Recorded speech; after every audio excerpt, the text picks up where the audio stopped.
Азан радиосында ізгі қоғам. Ассалаумағалейкум, ардақты Азан радиосының тыңдармандары мен YouTube-тегі көрермендері. Эфирде ізгі қоғам хабары және студияда мен Ануар.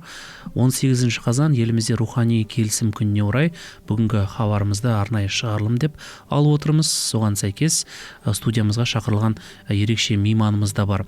Жалпы қонағымызды таныстырмас бұрын әңгіменің әлқисасы ретінде, кіріспесі ретінде атап өтетін бір жайт. Әрине біздің еліміз көпұлтты мемлекет.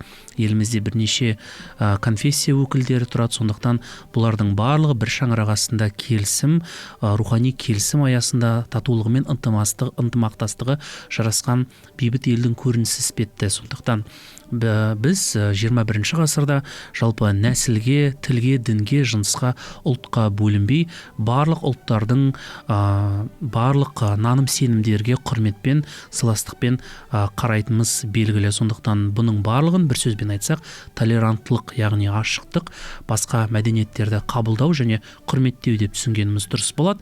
Соған сәйкес студиямызға келген біздің бүгінгі мейманымызбен таныс болыңыздар. Азан радиосы бұл ақпараттық, рухани, танымдық радио болғаннан кейін біздер тек өзіміздің дін, ислам, ұлттық шариатымызды ғана емес, өзге де елімізде өмір сүріп жатқан ұлттардың діндерін түсінуге, олардың пайымын білуге, жалпы бұндағы жатқан мән мағына, түпкі мазмұн осыны аңғаруды көздейміз. Сол үшін бүгін студиямызға келіп отырған қонағымыз Атыраудағы Кришна қозғалысының өкілі Қазиева Әлия Аманқосқызы, және тақырыпты біздер Кришнаның түп санасы, яғни қандай деген мағынамен алып отырмыз. Хабарымыз мейманымыздың жеке сұрауы бойынша және оның өзінің берер деректерін еркін анық жеткізу мақсатында орыс тілінде болады. Сондықтан осы хабар аясында өздеріңізге керек ақпараттарды аласыздар деген сенім мол.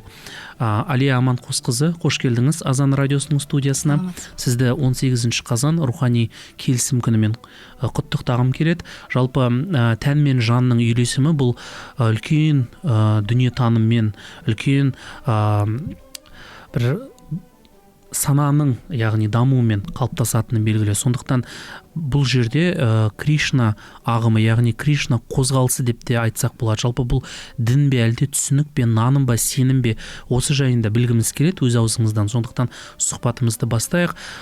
Для начала, Алия Аманқосовна, расскажите нам вообще, что такое сознание, понятие Кришны? Это религия, течение, либо что это в целом, и сколько вообще представителей у нас в регионе на сегодняшний день? Добрый день, Ануар. Это называется Международное общество сознания Кришны. То есть это общество международное, присутствует по всему миру, на каждом континенте, практически в каждом городе. И основная суть этого учения — это сознание Кришны.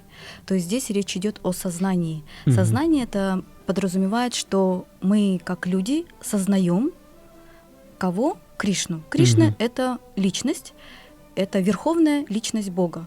То есть сознание Кришны — это больше наука, которая предназначена для того, чтобы человек мог осознать свою собственную природу, свою связь с Богом и установил вот эту счастливую, нашел свое счастье в этих счастливых отношениях с Богом. И поэтому строго сказать, что это ограничивается рамками какой-то религии, может быть, было бы неправильно. Но тем не менее, с теологической точки зрения, это течение называется гаудия-вайшнавизм. Так будет правильнее называться. В простонародье, конечно, говорят Харе Кришна или сознание Кришны, поэтому тоже нормально. И когда нас называют кришнаитами, мы не обижаемся, тоже нормально. То есть у вас эта организация международная, и в нашем регионе, именно в Казахстане, в стране, оно официально зарегистрировано. Однозначно. То есть имеет юридический, фактический адрес, разрешение на пропаганду своей деятельности и как бы являются частью общей мировой культуры, да? То есть религиозного понятия. Однозначно. В Казахстане практически в каждом большом городе зарегистрировано областное общество сознания Кришны, или мы называем это местное религиозное объединение в данном случае Атраусское общество сознания Кришны. У нас есть, естественно, юридическая регистрация, мы приходим на связи, на встречи с представителями управления по делам религии. Например, у меня есть разрешение миссионера, то есть мы соблюдаем все законы и присутствуем на разных собраниях, на межконфессиональных собраниях. То есть это официально разрешенная, как в простонародье говорят, религия. Да? То есть ваша религия такая же религия, как и у других представителей этносов. Допустим, так же, как и ислам, христианство, православное течение, так же и как буддаизм и прочее, да? Да. Единственное, что, может быть, я бы не сказала, что этносы, потому что вера, она не принадлежит какой-то нации, да? То есть может же... Скорее всего, вот в этой мечети есть прихожане, которые не все казахи. Правда же, да? Да? Могут быть разных национальностей. Поэтому, наверное, не стоит Бога ограничивать какими-то религиями, какими-то нациями. Это больше выбор души, потому что мы знаем, что в Священных Писаниях говорится, что в религии нет принуждения. Поэтому каждый выбирает то, что открывает ему путь к счастью. И мы предоставляем такую возможность. Алия, расскажите, пожалуйста, вот кришнаитство – это, в моем понимании, сознание некая часть культуры, религии, именно индийской культуры, да, то есть буддаизм. Какое общее понятие ценности имеет именно в этом направлении? Немножко вас разочарую, потому что если мы будем рассматривать с теологической точки зрения буддизм, то буддизм как учение, оно не признает Бога вообще, то есть там нет личности Бога. Гаудия-вайшнавизм – это учение монотеистическое, то есть мы признаем, что Господь один, и Он является верховной личностью Бога, и Он находится в центре всего учения. То есть поэтому можно сказать, что кришнаиты – это не буддисты. То есть буддисты, они не признают, что есть Бог, они думают, что есть все энергия.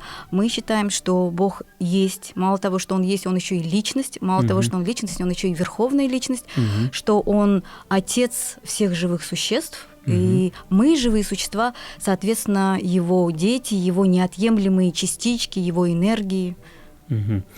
В принципе, понятно, да, то есть это что-то для нас новое, хотя оно довольно уже продолжительное время существует, потому что в нашем понимании мы немного ограничены, да, так как есть определенная национальная культура, вероисповедание, с тем, что мы живем, мы это воспринимаем с детства.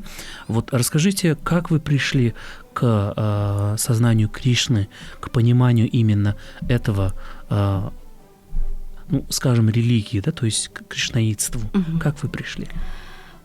Я вообще выросла не в религиозной семье, то есть моя юность проходила в 90-е годы, и, может быть, если вы не помните, то это были годы таких испытаний для всей страны, когда развалился Советский Союз, Казахстан только начинал зарождаться как страна независимая, казахский народ начал вспоминать, точнее, свою культуру, свои корни, и поэтому у меня не было никакого сознания Бога, никакой приверженности какой-то религии, и наоборот, в те времена, знаете, в середине 90-х годов было полное отрицание всего, и мне нравился учение Ницше, может быть, вы знаете, который говорил, что Бог мертв. Вот, то есть я жила вот этим, но, к сожалению, если опустить все подробности, в жизни было очень много сложностей, и там одна из учений, да, или, скажем так, лозунгов было «подтолкни падающего». И вот когда мне стало плохо, вот это учение меня не спасло, потому что я понимаю, что никто меня не спасет, все будут только меня толкать. Я начала искать смысл жизни, для чего я живу, как покончить с этими страданиями. И искала в разных направлениях: христианство, ислам. Искали себя. Я искала ответы на свои вопросы, в чем смысл жизни. Вот для меня это было прямо очень важно, потому что я чувствовала, что у меня была хорошая работа, хорошая зарплата, дети, супруг, все хорошо, но внутри была очень сильная такая пустота. Я обращалась к разным людям, никто мне не давал этот ответ, и однажды ко мне стало приходить вот это знание, знаете, сейчас уже тогда информация была развита, YouTube и так далее, что мы существа, которые предназначены для счастья. Почему тогда я несчастна? У меня такие вопросы были. И вот здесь, в этом учении, я нашла ответы на эти вопросы. Я продолжаю искать ответы на эти вопросы. И главное, что этот путь, он безошибочный. Почему безошибочный? Потому что что можно вообще назвать безошибочным? Безошибочно – это то, что лишено каких-то изъянов. А мы знаем, что у каждого человека есть 4 недостатка. То есть чувства человека, они несовершенны. Человек таким образом обманывается, он может обманывать других, и еще он обречен совершать ошибки. То есть сами люди дать какое-то учение, которое выводит к счастью, невозможно. И поэтому источником вот этого знания о счастье должно быть что-то непогрешимое. Я искала вот такой непогрешимый источник счастья. И оказалось, что таким непогрешимым источником счастья являются святые люди, священные писания, потому что святые люди говорят то, что говорит Бог, священные писания говорят то, что говорит Бог. Согласитесь, это в любой традиции так. Просто здесь мне ответы были понятны. И поскольку мне ответы понятны, то поэтому мне это и понравилось. Это же дело вкуса. К нации не имеет отношения, потому что вот мы же кушаем пиццу, суши, шашлык и так далее. Согласитесь, да? Пицца итальянская, суши японская, шашлык там какой-то кавказский и так далее, и так далее. Сейчас дети корейскую кухню. Но мы же не ограничиваем, мы же не говорим, что мы казахи, давайте кушать только бешбармак с баурсахами. Нет. И здесь то же самое. Тем более, это не я сказала, в священных писаниях сказано, что в религии нет принуждения. Поэтому это такая свобода выбора. Да, понятие, восприятие, признание Бога, оно вообще фактически, как бы, если целостно подумать, оно не ограничивается ни нацией, ни какими-то культурными ценностями. Бог, он для всех един, и Бога каждый понимает и воспринимает так, как он в душе, да, осознает. И мне бы хотелось узнать, Алия, вот к какому заключению, философскому учению вы пришли именно в кришнаитстве, в отличие от других, может быть, религий? То есть чем она отличается? Какие-то определенные ценности, может быть, понимание, что именно оно вам дает такие внутренние блага, что вы вот именно принимаете это? Ануар, давайте, наверное, я не буду больше говорить про отличия, потому что, когда мы говорим про отличия, уже возникает вопрос о противоречиях. Сравнение, да? Да, как будто бы здесь хуже, здесь лучше. Согласен. Да, поэтому, может быть, я просто про себя расскажу, что мне это дает, почему, да? Когда считается, что человек будет всегда в депрессии, если у него нет смысла жизни. И если есть знание, которое дает смысл жизни, то оно вдохновляет вот на все. Здесь я нашла ответы на многие свои вопросы. Можете пояснить, какие привести именно, пример? Да. Как я уже говорила, я достаточно с материальной точки зрения обеспеченная, все хорошо, но внутри была пустота. Я стала искать ответ на вопрос, почему, откуда эта пустота берется. И оказывается, что материальные вещи, деньги, положение, даже какие-то, может быть, семейные, да, отношения, они на 100% не удовлетворяют потребности моей души, моей сущности. Мне хотелось чего-то больше, хотелось более глубоких, скажем так, взаимоотношениях. Потому что если мы посмотрим, за деньги счастья не купишь, здоровья не купишь. Когда придет смерть, то даже очень любящие нас дети и очень верный муж, они же не спасут. Правда же? Вот. А когда у человека есть понимание того, что Кришна – Бог, Он верховная личность Бога, я – Его неотъемлемая частица. Что значит неотъемлемая? Всегда, вместе. Бога еще называют, помимо того, что Он властитель всего, помимо того, что Он всемогущий, помимо того, что Он всезнающий, обладающий всеми богатствами, всеми достояниями, всем отрешением, Он еще и друг всех живых существ. И вот Бог, Он как друг сопровождает живое существо в любых трудностях. Причем любое живое существо, какой бы он преступник ни был или какой бы он святой ни был, Бог всегда рядом с ним, Бог всегда в сердце. Говорится же, что Бог находится ближе, чем сонная артерия. Это же об этом. И поэтому, когда я стала практиковать, то есть как приходит, мы не можем просто взять банку меда закрытую и пытаться ее изучить, да? Нужно ее открыть и попробовать. Поэтому очень важной практикой и простой одновременно практикой и очень мощной практикой является повторение святого имени. Это называется маха-мантра. Звучит она так: Харе Кришна, Кришна Кришна, Харе Харе, Харе Рама, Рама Рама, Харе Харе. Сейчас в современном мире мы не живем сотни тысяч лет, чтобы познать Бога, да, у нас нет каких-то сверхспособностей, даже после этого ковида у нас у многих память уменьшилась. И вот в наш век дается очень могущественный и очень простой метод осознания Бога, осознания себя, осознание Бога, осознание своих взаимоотношений с Ним. Это вот повторение Харе Кришна Махамантры.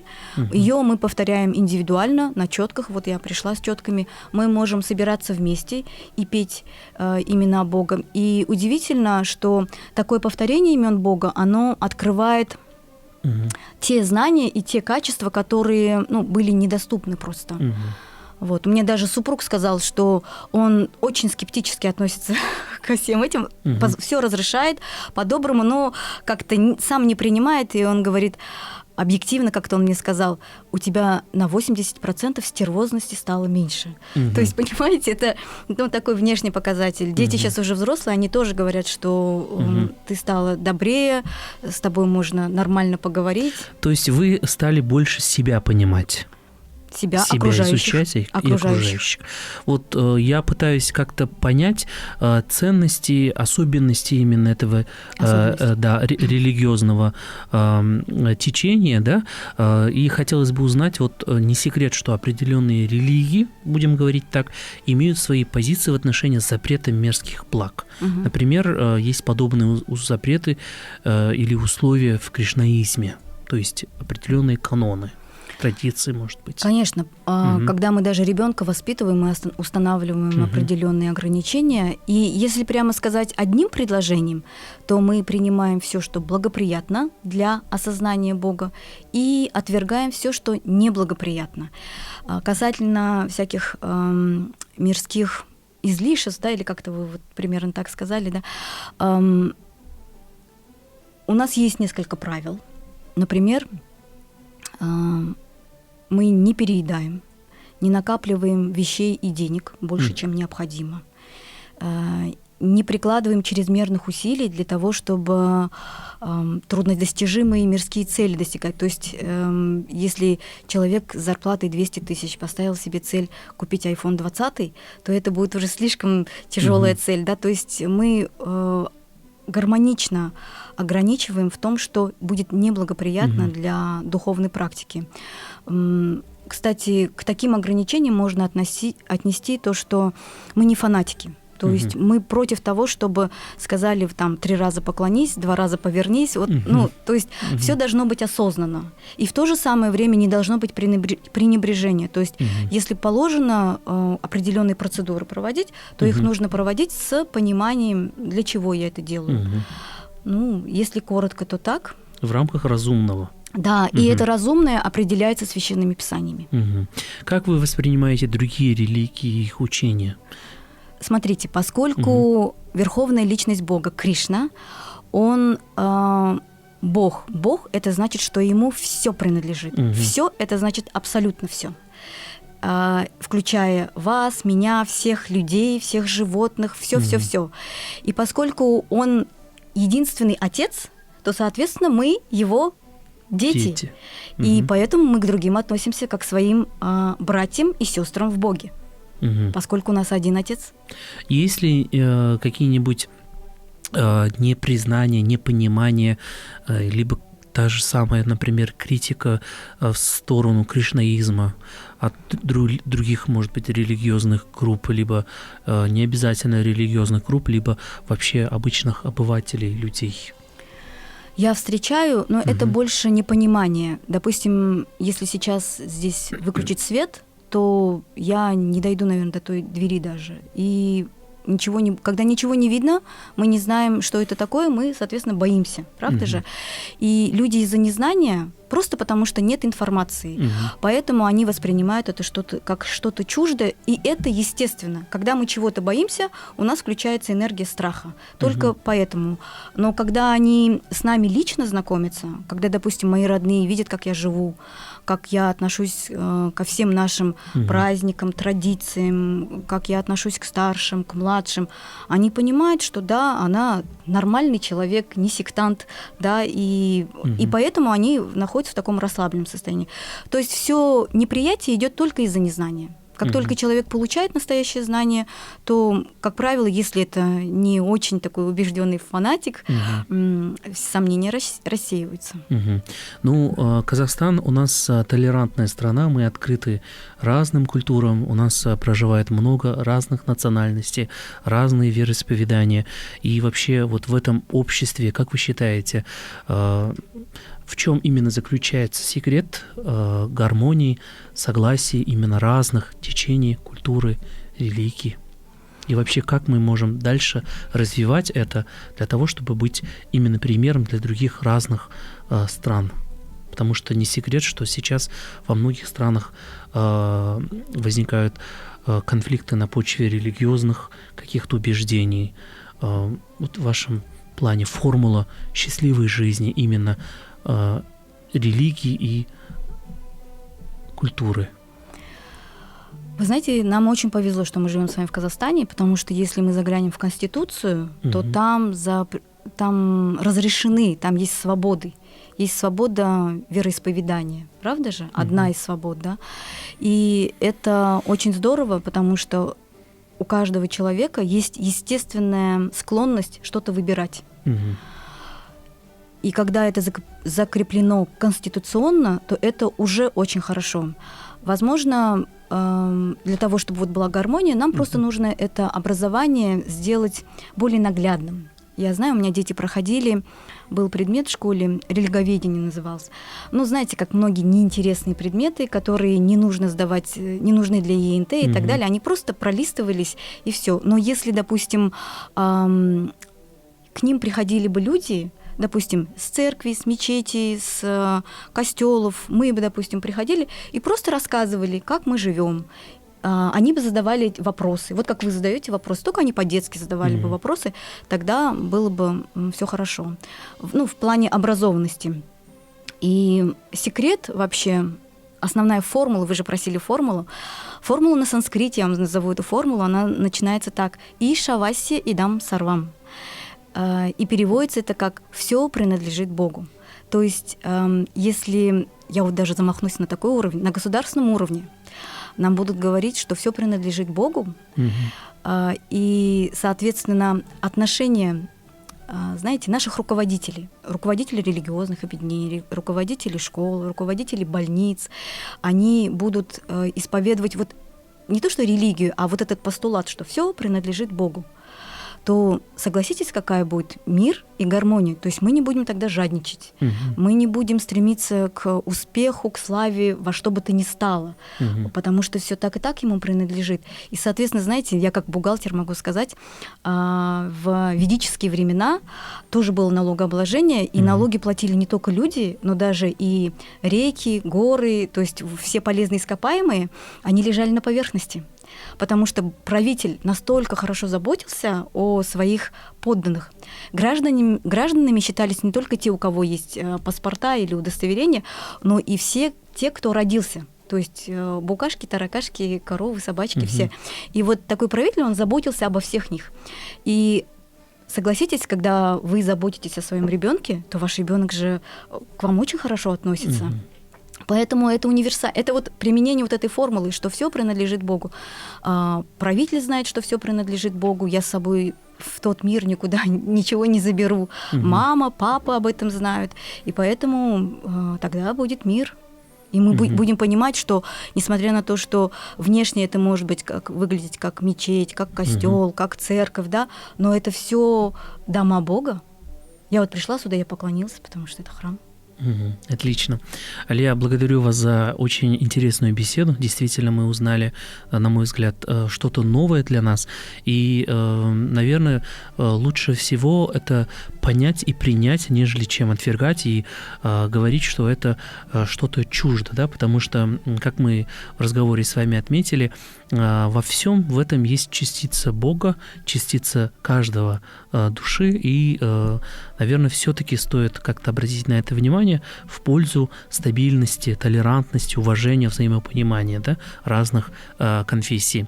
Құрметті Азан радиосының тыңдармандары мен көрермендері, бүгін біздер облыстағы Кришна, яғни нанымы түсінік дін туралы ақпарат алдық деп есептейміз. Студиямызға келген қонағымыз Алия Манқосқызы бұл дін өкілдерінің, жалпы бұл діни қозғалыстың облыстағы жұмысын айтып берген болатын. Әрине, бұндағы мақсат бізде әртүрлі дін өкілдерінің наным түсінігін өзіміздің ұлттық мәдениетімізбен, ұлттық салт дәстүрімізбен, өзіміздің дінімізбен қаншалықты сәйкестіктері бар, қаншалықты ізгілікке жолдайтын сабақтастығын аңғару болатын. Сондықтан сұхбат аясында біздер маңызды ақпараттарды тыңдадық деп есептейміз.